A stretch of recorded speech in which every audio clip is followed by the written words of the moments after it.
Opinions expressed herein are subject to change and not necessarily the opinion of the firm. Past performance is no guarantee of future results. The information presented herein is for informational purposes only and is not intended to provide personal investment advice.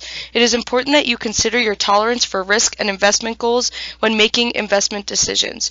Investing in securities does involve risk and the potential of losing money. The material does not constitute research, investment advice, or trade recommendations. And now introducing Mr. Keith Lanton. Good morning. Welcome to March 9th. A lot to talk about this morning. Financial market chaos this morning is at levels that we haven't seen perhaps in some of our lifetimes or in quite some time. So our job as financial advisors, or if you're an investor, your job today is to reassess, refocus, and stay the course if appropriate, or make alterations if not appropriate. So, going to get started this morning and talk about what we can do in times like these where we have lots of uncertainty, lots of anxiety, and focus on how we go about our day. I want to emphasize that critically important, we talked about this last week and emphasize it again this morning. When we get into a situation where we see so much turmoil and chaos, our reaction could be to freeze, to not do something. And if that's the feeling that you have, just communicate. Communicate. Today is a day not necessarily for action. It may be for action, it may not be, but it is a day to talk. It is a day to have conversations and reassure. It's a day to manage anxiety and stress. And how do we do that? Number one, focus on the positive. There's a lot to be said for focusing on the good aspects of your finances instead of the negative issues. Again, if you've built a plan, that plan was in place for days like today, focus on the fact that you planned ahead and that you built up appropriate boundaries and appropriate levels of cash so that you can mentally withstand a sell-off like this. It's easy to fill out a risk tolerance questionnaire when financial markets are moving up and to take a look at the results of that questionnaire and feel very optimistic and bullish. But you always need to keep in mind, this is a great reminder, remember what it feels like when financial markets are not constantly going up, and what is the appropriate allocation in those scenarios. Days like today are the days that you need to remember in order to create the appropriate financial plan.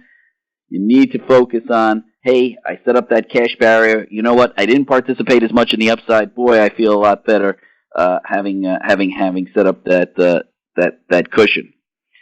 Number two is make sure that you continue, if you can, to contribute to that emergency fund that we've been talking about, and continue to build it up so that it's at a level that you are comfortable with.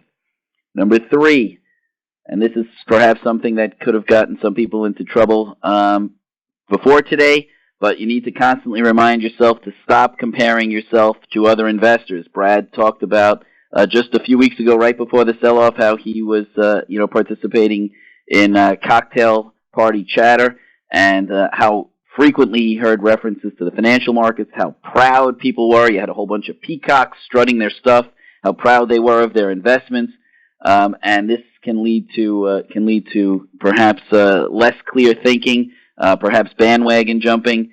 Focus on your plan, your goals, work with your financial advisor, and don't compare yourself to how others are doing either in up markets or down markets. Educate yourself. Become aware of why markets are moving the way they're moving, and this can perhaps help you understand and withstand market movements. It's not unusual. To get gyrations. Yes, the gyrations we're experiencing today are out of the bounds of the typical gyrations, but they are not unprecedented. So if you're educated and a student of history, you can withstand financial stress more than others.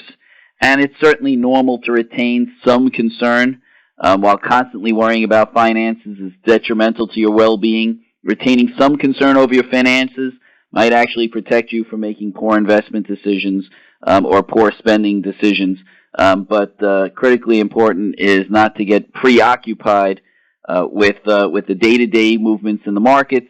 It's to take that macro, long-term view. This is where it's critically important to talk to someone, whether it's an educated friend or your financial advisor or your trusted accountant or attorney. These are the times to bounce ideas off those people, because these are the times when investors are thinking less clearly.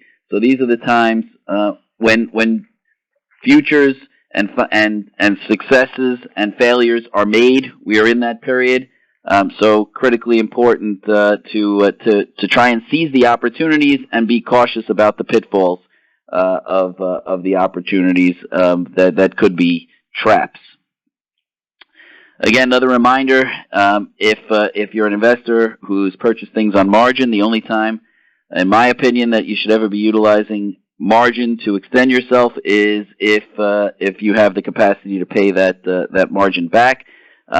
Reminder: if you are investing on margin, or if you're a financial advisor, you have clients on margin, need to make sure that the situation is controllable and containable, because you never know how much the swings or the vicissitudes of the market could affect you, and you have to make sure that you can withstand those swings. If not, you shouldn't be extending credit and purchasing stocks with credit.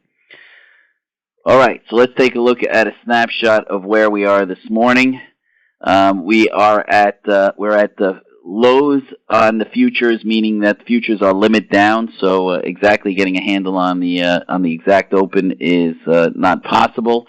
But to give an idea of where we are in terms of where we are relative to the limits, or the downside limits, we are looking at the Dow futures limit down at 1,300, S&P futures limit down around 151, Nasdaq futures 435 to the downside. In Europe, we have markets down around 7% on average.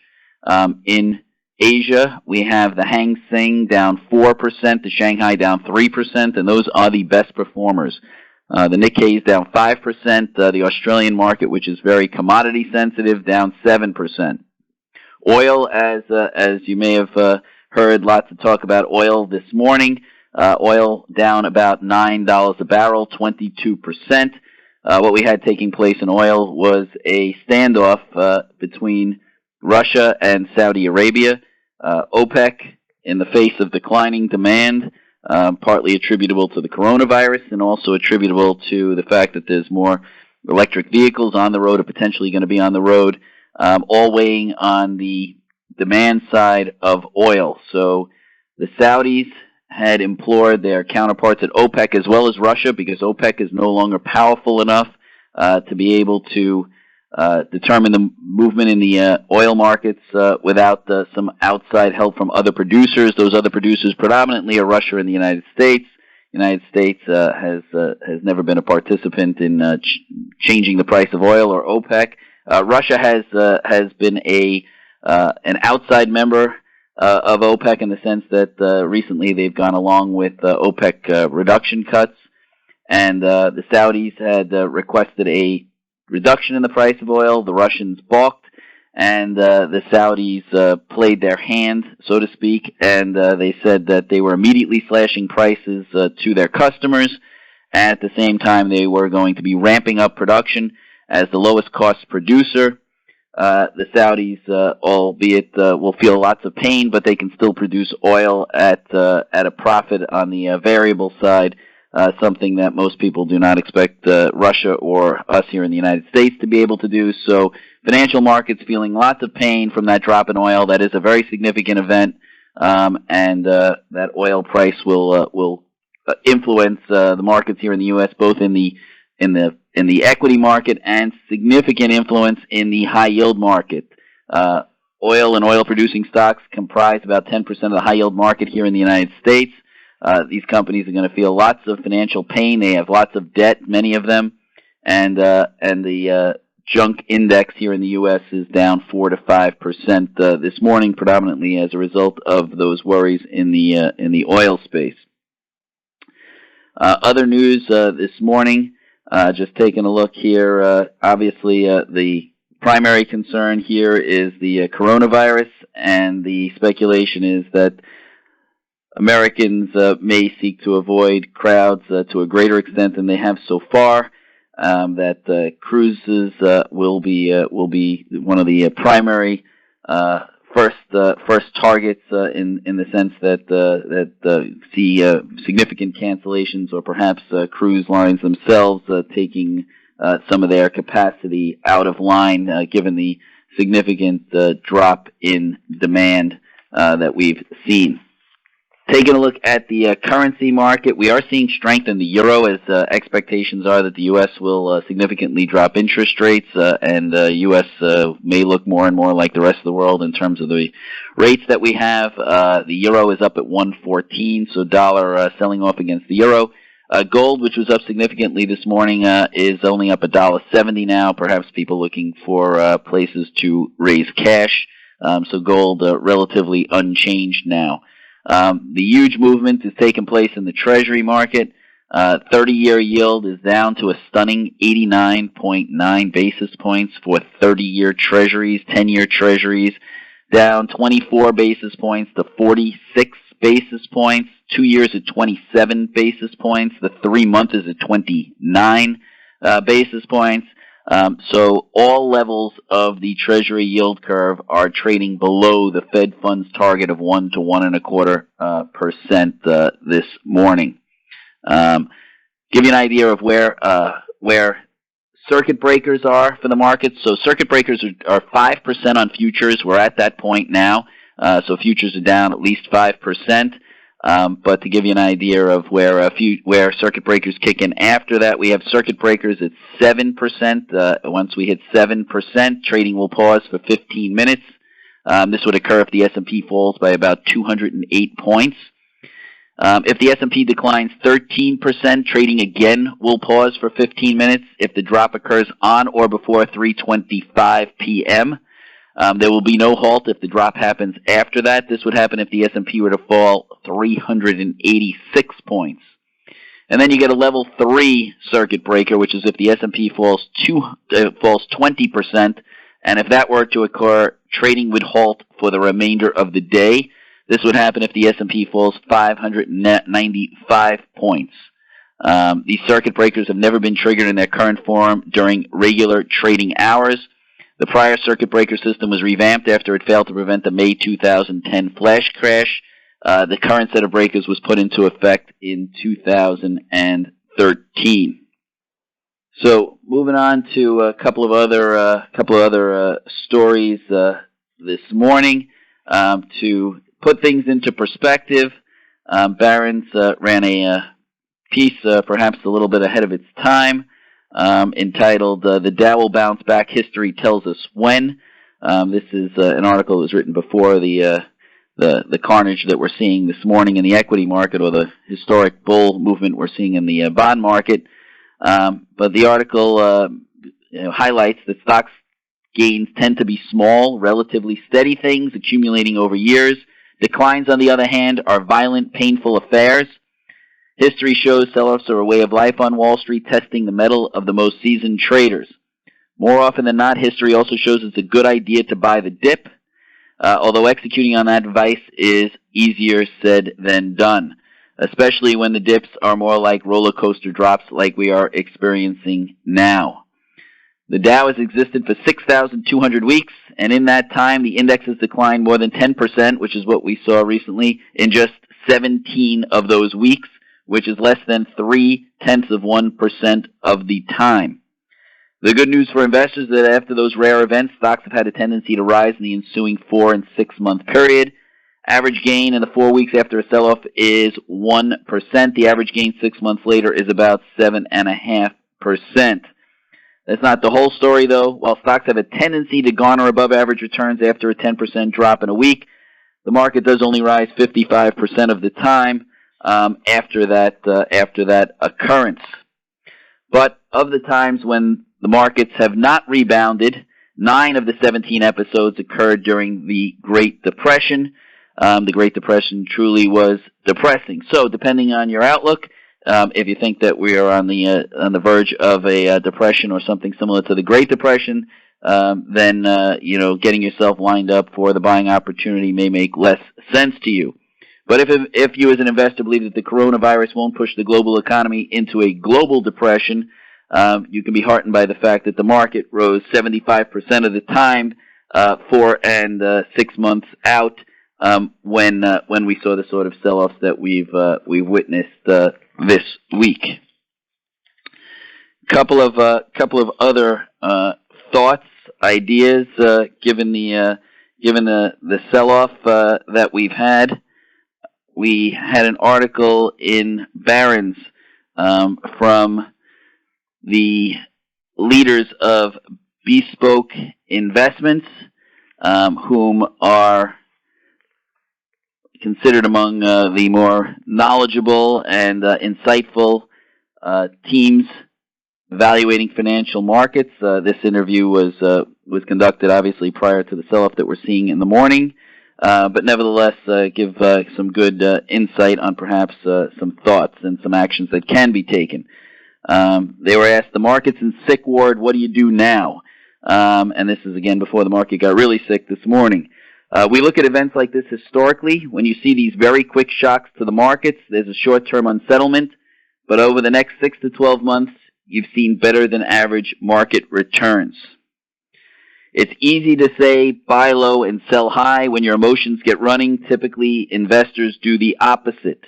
We like to keep our emotions in check and look at historical data, and history shows that in times like these, when markets are panicking, that's not when to sell. We look for buying opportunities.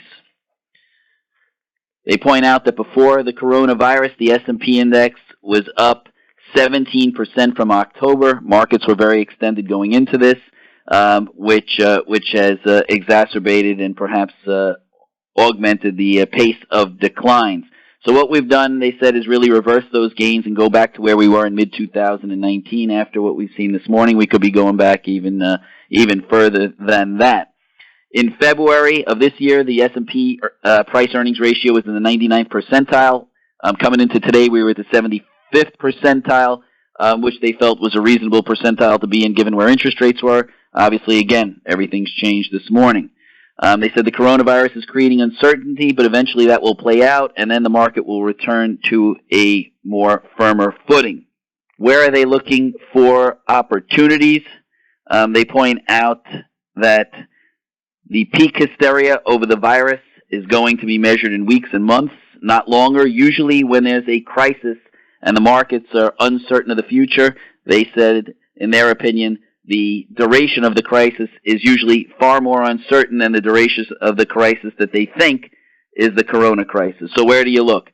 They suggest looking at financials. Obviously, financials under pressure with interest rates coming down and the amount of income that will be received on loans. At the same time, the uncertainty in some of the credit markets could affect some of the loans that the banks have given. But they said coming into this crisis, the banks were in their best financial footing, perhaps in history, that banks were already trading significantly weaker than the markets, and now banks have gone into the bottom decile of their 10-year range in terms of valuation. What do they suggest looking at in the financial space? Well, they say ETFs like XLF or SBE. They also mention Bank America and Goldman Sachs, saying their balance sheets are much stronger than they've been historically. They have the ability to raise dividends, and both of them are trading below their intrinsic book value. They are even so bold, and this is prior to today, to suggest taking a look at the energy space, which prior to today was representing 3.5% of the S&P 500, down from 10 years ago when it represented 16% of the S&P 500. But they feel that mean reversion is inevitable and the extreme doom and gloom will pass, and that there is an opportunity in the energy space. They don't suggest picking winners and losers and suggest taking a look at the ETF XLE. They also agree that people are going to be staying home more, and they suggest an opportunity to take advantage of that is to take a look at the video game makers and the makers of specifically the software for video games, or the game makers themselves. They suggest Electronic Arts and Activision. These stocks underperformed in 2017 and 2018, and with the coronavirus, that further adds to their appeal. They point out that both Microsoft and Sony are releasing new consoles later this year, so the story was good even before some of the effects of the coronavirus were being counted into the equation. They also suggest another stock is Slack Technologies, symbol WORK, W-O-R-K. They say it's one of the stickiest applications that any worker is using these days. Once people start using it, they tend to continue using it. The fact is that it has become a verb. Slack me rather than email me shows the power of the platform, and it's not a flash in the pan. The worry is competition from Microsoft, but engagement statistics for Slack are much stronger than the Microsoft product, which is called Microsoft Teams, which Microsoft is actually giving away, but people still continue to willingly pay for Slack. But nevertheless, when your competition is a free product, that does cause some concern. The company came public at over 40 before this morning. It was trading in the high 20s, perhaps lower this morning. It's not levered up. It's not burning through cash. And they point out if we're talking about the video game stocks, if you're going to be stuck at home and working remotely, just like the video game stocks, you're going to need an application like Slack. Any investments you don't like, and this is certainly something they got wrong for the day, but I point out for the day, long-term treasuries. S&P 500 dividend yield is now more than a full percentage point higher than the 10-year treasury, probably significantly more than that now after the sell-off. This has only happened once before during the 2008 crisis.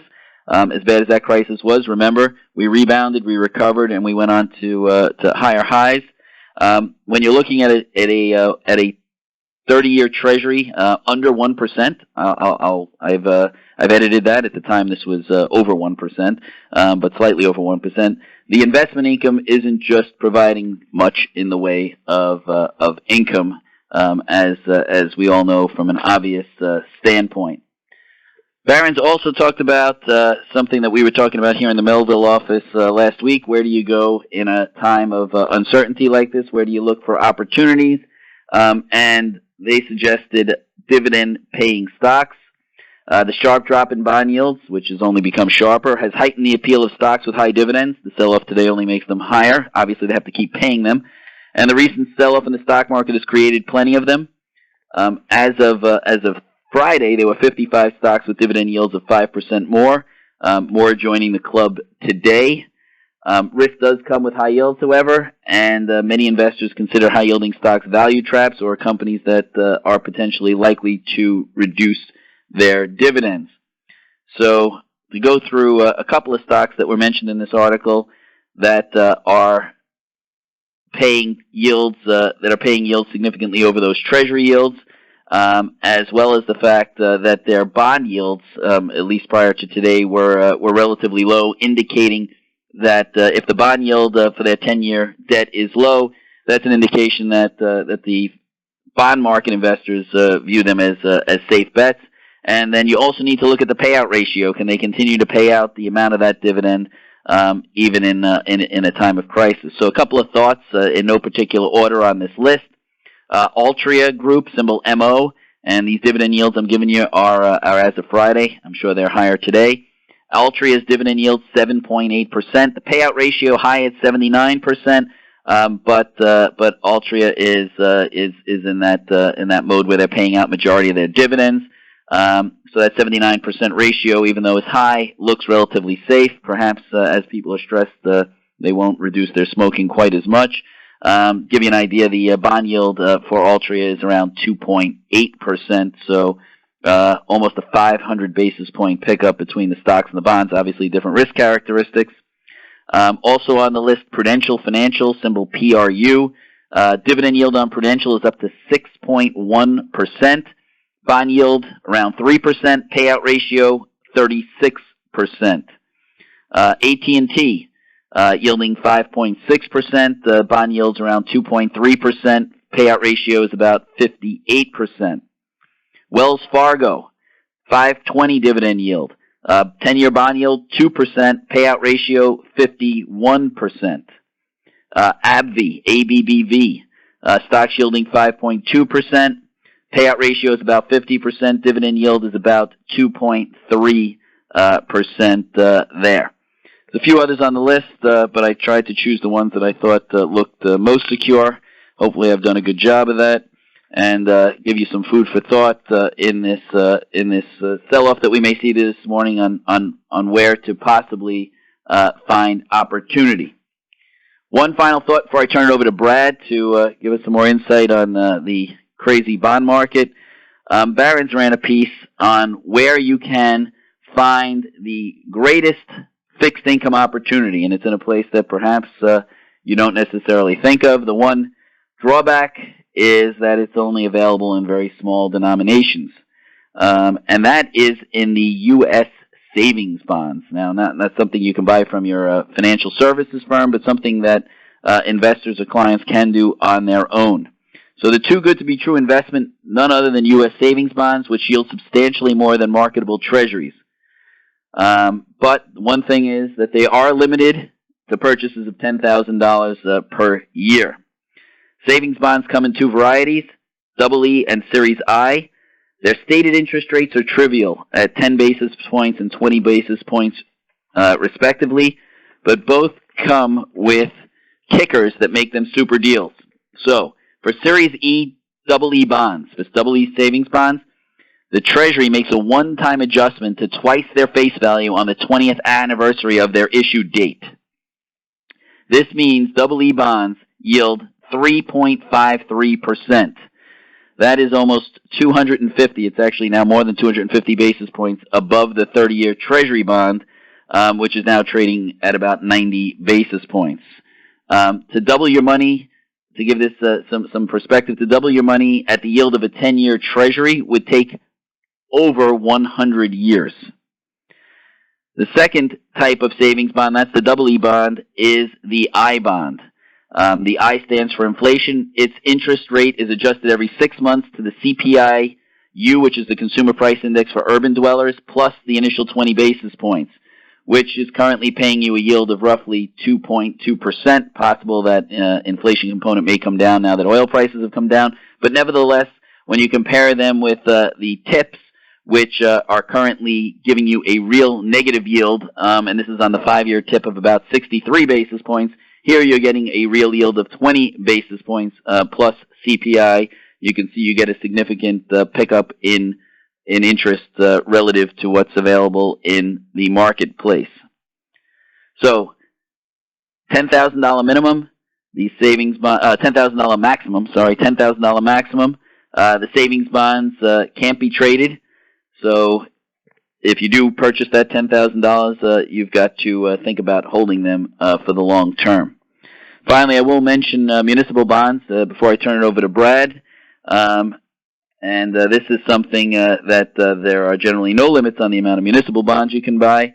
And municipals are looking attractive, and this is the key word, relative to treasuries. And these are terms on Friday.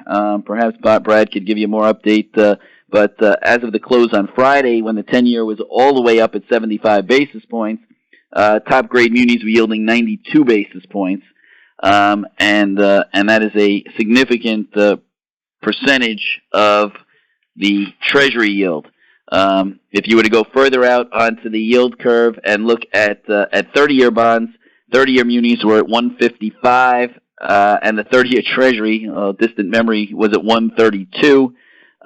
So you were looking at the tax equivalent yield on a muni at that time of 2.46% versus less than 1% taxable on the 30-year Treasury. Municipals yielding well over 100% of Treasuries, which historically is a very attractive relative valuation.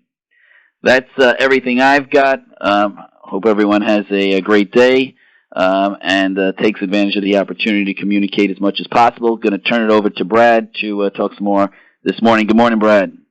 Hey, Keith. How are you? Morning, everyone.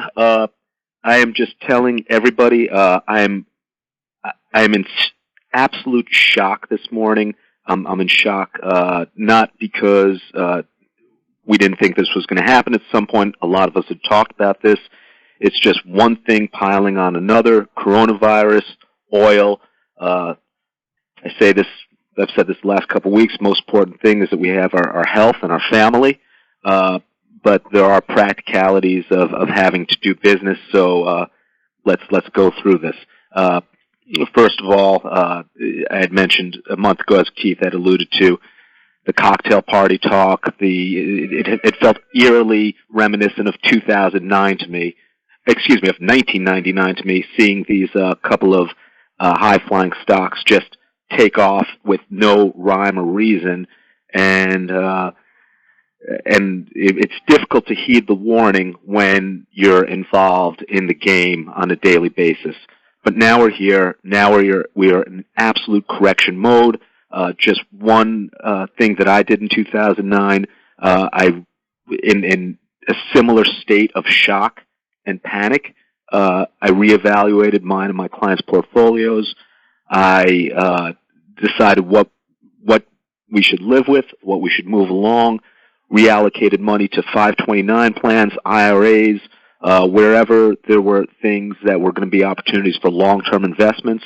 And I think that there has to be a rational response to this irrational market. A couple things that I'm working on today. Obviously the municipals now are not trading at 100% of treasuries. They're trading at 200 to 250% of treasuries. We have a 10-year treasury that's trading at 0.42 and a 30-year treasury that's trading at 0.85. My opinion is that within the next few days, that should correct back 25, 30 basis points, because I think this is the absolute panic buy. I wouldn't short treasuries here, although I am, but I wouldn't suggest that. I just think that everything here is a dangerous trade, and things need to be thought of for the longer term. And the 10 to 20-year bond averaging at, say, 70 basis points. The pickups in municipals are absolutely tremendous. It might not be for everyone. If you have bond allocations, I would say that's the way to go. That's it. But I would really use these next couple of days to not make any rash decisions and decide where you are going to reinvest for the next 10 years, because the next couple of weeks could be nauseating, to say the least. But good luck to everyone, and most importantly, good health. Thank you, Brad. That's everything I've got. Thank you for listening to Mr. Keith Lanton. For more podcasts, please visit our website, www.lanternwa.com.